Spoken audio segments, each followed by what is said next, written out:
देवताओं में विद्याधर देवताओं का एक विशेष प्रकार है। विद्याधरों के बारे में आज हम बता रहे हैं।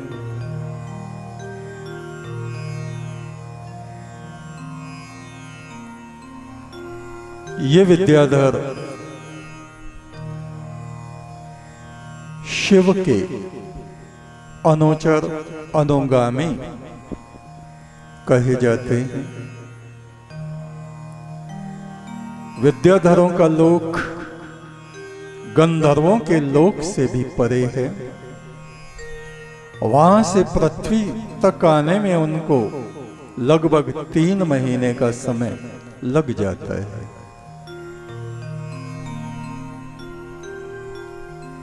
एक बार एक रत्नागिरी विद्याधर पृथ्वी पर आया। वो शिव का ही अनुचर था।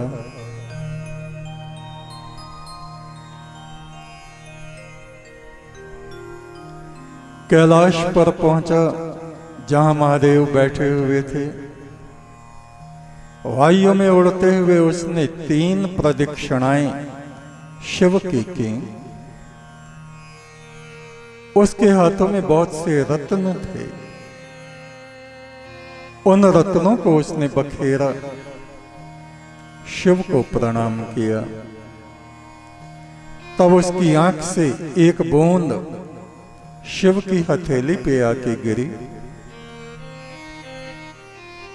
और वो बूंद शिव का स्पर्श पाते ही सच्चा मोती बन गई। वो विद्याधर जब प्रणाम करके उनके चरणों में बैठ गया, शिव ने पूछा, रत्नागिरी, तुमको क्या कष्ट है? तुम्हें क्या दुख है?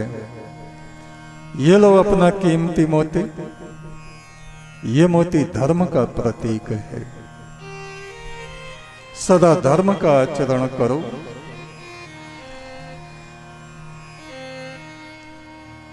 तब उस विद्याधर ने कहना प्रारंभ किया, प्रभु,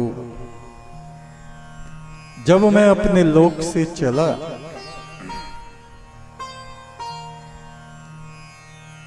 और पृथ्वी की तरफ आया तो पहले मैं महाकाल की नगरी उज्जैन पहुंचा। वहां मैंने देखा पूरे नगर में शोक छाया हुआ है। वहां के राजा का युवा पुत्र किसी बीमारी से मर गया था। ब्राह्मण वहां पर शांति यज्ञ कर रहे थे। उनमें से एक ने कहा, सत्य ही है कि ये जगत दुख रूप है। हे प्रभु, मैं आपसे पूछता हूं, ईश्वर ने जो कि स्वयं अमृत रूप है, आनंद रूप है, इस दुख रूप जगत की उत्पत्ति क्यों की? यहां जिसको देखो सब दुखी मालूम पड़ते। शिव ने कहा, रत्नागिरी, अमृत ब्रह्म से अमृत की ही उत्पत्ति होती है। ये विष पृथ्वी पर रहने वालों की भोग तृष्णाओं से उत्पन्न होते हैं। यदि कोई भोग तृष्णाओं पर नियंत्रण रखे, अपने विचारों को ऊर्ध्व में ईश्वरत्व में ले जाए, ज्ञान से युक्त हो जाए, तो दुखी होने का कोई प्रश्न ही नहीं। जो पैदा होता है उसकी मृत्यु भी होती है। उस राजा का जो युवा पुत्र मृत्यु को प्राप्त हुआ, हे विद्याधर, पिछले जन्मों में उस राजा ने कितने ही पक्षियों को मारा, कितने ही पशुओं को मारा और अन्याय से कितने ही मासूम मनुष्यों को भी मारा। उसी के फल स्वरूप उसका युवा पुत्र मृत्यु को प्राप्त हुआ। सब कोई अपने ही कर्मों से दुख को प्राप्त करते हैं।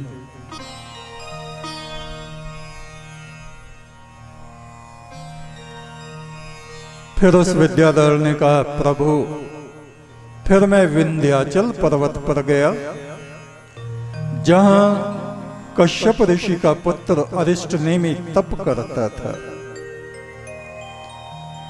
उसकी तपस्या से संतुष्ट होकर देवराज इंद्र ने विमान भेजा।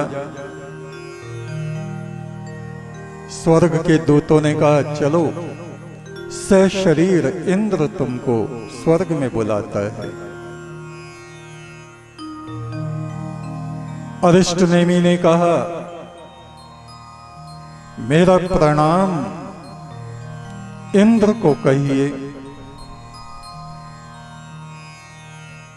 उन्होंने मेरे लिए विमान भेजा, मैं आभार प्रकट करता हूं, किंतु मैं ऐसे स्वर्ग में नहीं जाना चाहता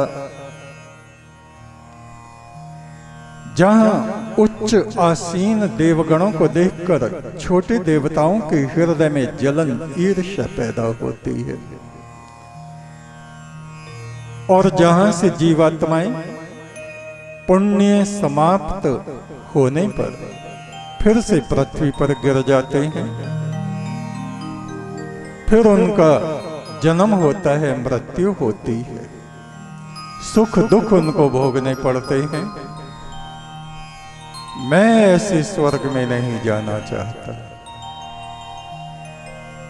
अरिष्टनेमि की ऐसी वार्ता सुन के जो अप्सराएं और दूत आए थे वे सब उदास हो गए, क्योंकि अरिष्टनेमि ने जो कहा वो सत्य ही था।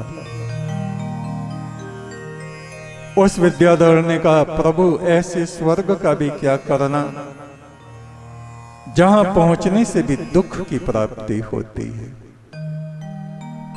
जहां ईर्ष्या द्वेष चिंता स्वम इंद्र चिंताओं में घुलता रहता है, भोग तृष्णा में फंसा रहता है, घबराता रहता है कोई मेरे स्वर्ग को छीन न ले। हे प्रभु, ऐसे स्वर्ग को मैं सुख रूप नहीं मानता, वहां भी मुझे सुख दिखाई नहीं पड़ता, न ही शाश्वत शांति वहां पर है। थोड़े समय के लिए मनुष्य शांत हुआ और फिर से अशांत हो जाता है।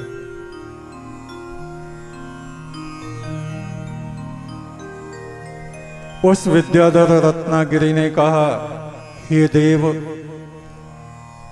उसके बाद मैं मेरू पर्वत पर गया, जहां अमर ऋषि काकभूषणी कल्प वृक्ष के नीचे ऋषि मुनियों के संग ज्ञान चर्चा कर रहे थे। एक ऋषि उनसे प्रश्न कर रहे थे, हे अमर ऋषि, बताइए किस पाप के कारण मनुष्य अंधा होता है?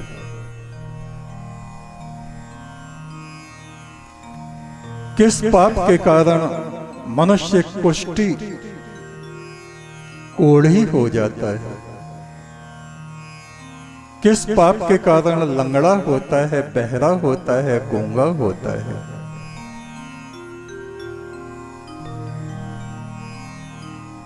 मैंने उन सब वार्ताओं को सुना। काकभूषणी ने कहा, मनुष्य देखते हुए भी कुएं में गिरता है, जानता है कि मृत्यु आएगी और उसका इंतजाम नहीं करता, पाप कर्म करता है, इस कारण से वो अंधा होता है। मित्र के साथ दगा करने वाला कोढ़ी कुष्ठी होता है। जो माता पिता और जहां पूजा हो रही हो या किसी भी पूज्य पुरुष के लात मारता है, अगले किसी जन्म में वो लंगड़ा बनता है, उसका पैर टूट जाता है। जो मनुष्य न धर्म शास्त्रों की बात को मानता है, न माता पिता की सुनता है, न गुरु की सुनता है, अपनी अपनी गाता रहता है, वो अगले जन्म में बहरा बनता है। जो झूठ बोलते हैं, झूठी गवाही देते हैं, सच को झूठ और झूठ को सच बोलते हैं, वे लोग किसी जन्म में गूंगे बनते हैं।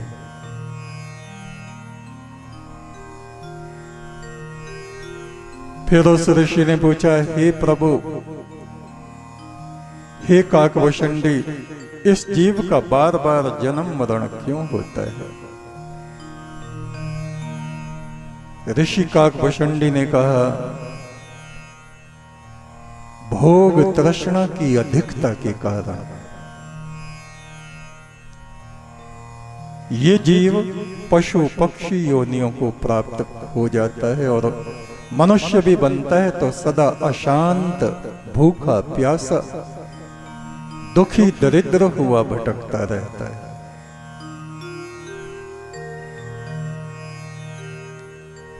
उस विद्याधर ने कहा, हे प्रभु, इतनी बातों को मैं देख के और सुन के आया हूं, यही मेरे दुख का कारण है। आप मुझे बताइए, इस जीवात्मा का मोक्ष कैसे हो सकता है? शिव ने कहा, देखो, पहले ये विचार करो कि इस जीवात्मा को बांधा किसने है? मोक्ष, छुटकारा, बंधनों से रहित होना तब होता है जब हम पहले ये सोचें कि इसको बांधा किसने, किस वस्तु से बंधा है, कौन सी रस्सियां हैं जिनसे ये बंधा हुआ है। शिव ने कहा, तृष्णा ही वो रस्सी है जो इस आत्मा को बांधती है। कामना ही वो रस्सियां हैं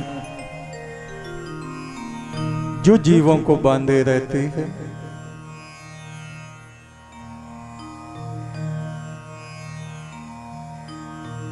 जिनको ईश्वर का रास्ता प्राप्त हो जाता है, गुरु को जो ब्रह्म रूप मानते हैं, गुरु के ही लोक में, स्थान में जो बस जाते हैं, गुरु की विद्या का जो अनुसरण करते हैं, उनको सालोक मुक्ति प्राप्त होती है। यानी मरने के बाद भी वो गुरु के लोक में ही प्रकाशित आत्मा होकर निवास करते हैं।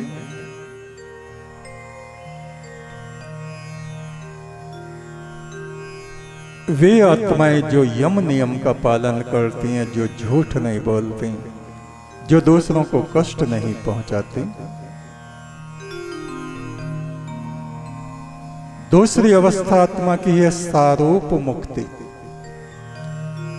जैसा रूप गुरु का है वैसा ही रूप वे आत्माएं भी धारण कर लेती हैं। ये सारूप मुक्ति कही गई है। शिव ने कहा, तुम यहां बैठे मेरे शिष्यों को देखो, जैसा मेरा रूप है, मेरी जटाएं हैं, इनकी भी जटाएं हैं। मैंने राख लगाई है, इन्होंने भी लगाई है। मैंने मस्तक पर त्रिपुंड लगाया है, इन्होंने भी लगाया है।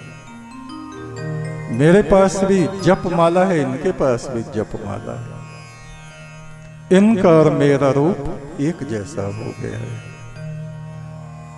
ये कहीं जाते हैं तो लोग समझते हैं शायद शिव आ रहे हैं। गुरु जैसा ही रूप जब शिष्य का हो जाता है तो वो सारूप मुक्ति कही जाती है।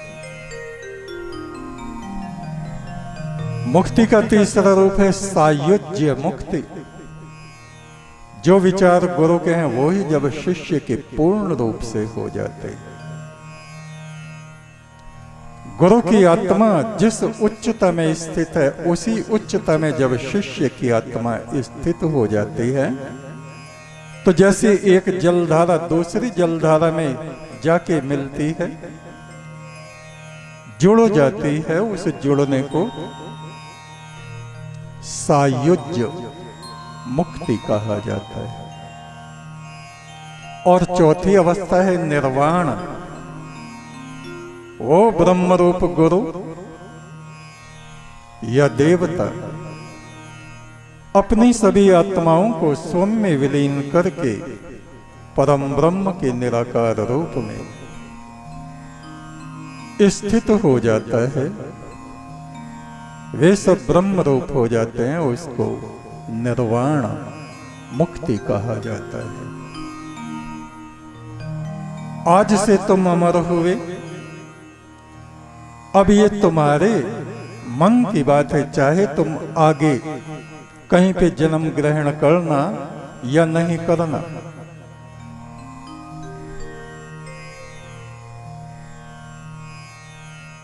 रत्नागिरी पर्वत पर जाकर उस विद्याधर ने शिव की आज्ञा से घोर तपस्या की। उसने अपना वो भौतिक शरीर, जो देवगणों की दृष्टि में भौतिक है, हमारी मनुष्यों की दृष्टि में भले ही सूक्ष्म हो, उसको त्याग के ज्योति शरीर उसने धारण कर लिया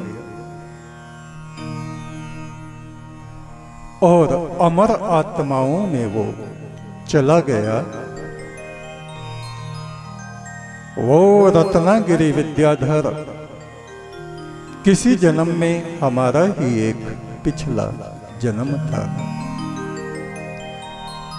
एक तू सच्चा, तेरा नाम सच्चा।